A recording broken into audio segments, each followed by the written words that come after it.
All right, so this problem to integrate this, you use U substitution, but it's a little bit trickier because you have to do some special fancy substitution. So first of all, this is going to be my U in here.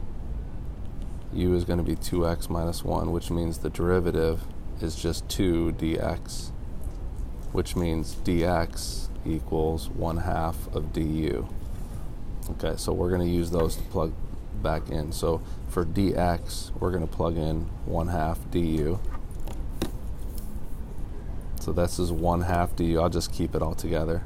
There, we plugged in for that.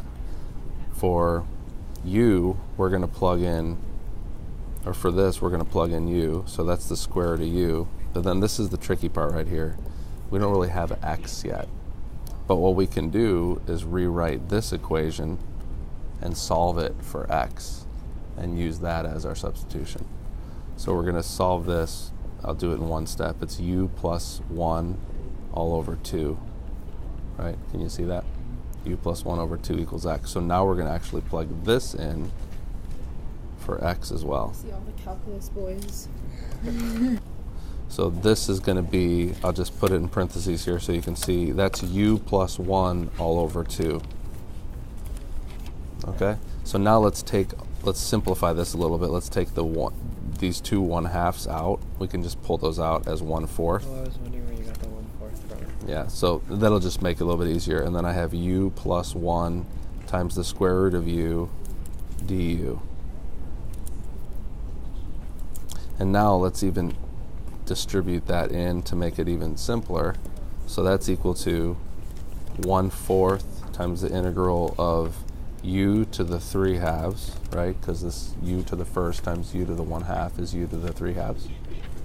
Got it? Yeah. Plus u to the 1/2, which is square root du. Good? Mm-hmm. Then we just integrate.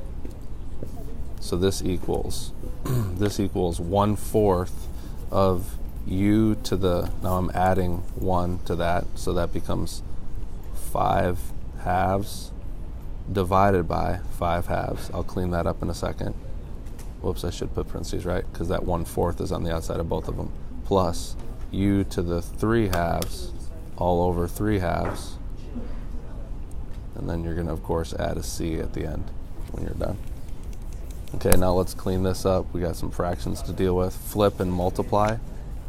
Flip that and multiply, so that's times 2/5. And so the 2 and the 4 cancel, and you get a 2 down there. That's how I prefer to do it. So this equals 1/10. That equals 1/10.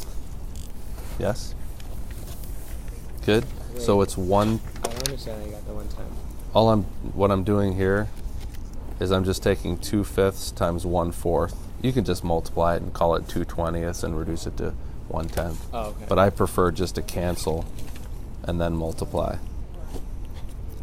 Okay. It's just in my head that's easier. Times u to the 5/2 plus, flip that, right? So that's 2/3, but then you got to multiply it by 4. So 1/6. remember that the 1/4 has to go into both of these, right? So it's 2/3 because I flipped this times 1/4 u to the 3/2.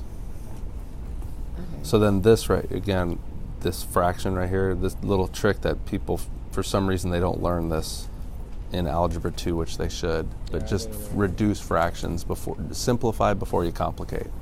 Don't multiply things together. If you have two fractions you're multiplying together, like right here, don't multiply them together because then you're going to have to reduce them anyway. Yeah. You might as well just reduce them at the front so you don't have to do it. So that's what I'm doing here. I'm reducing the 2 and the 4, and that becomes 1/3 times 1/2, which is 1/6, right?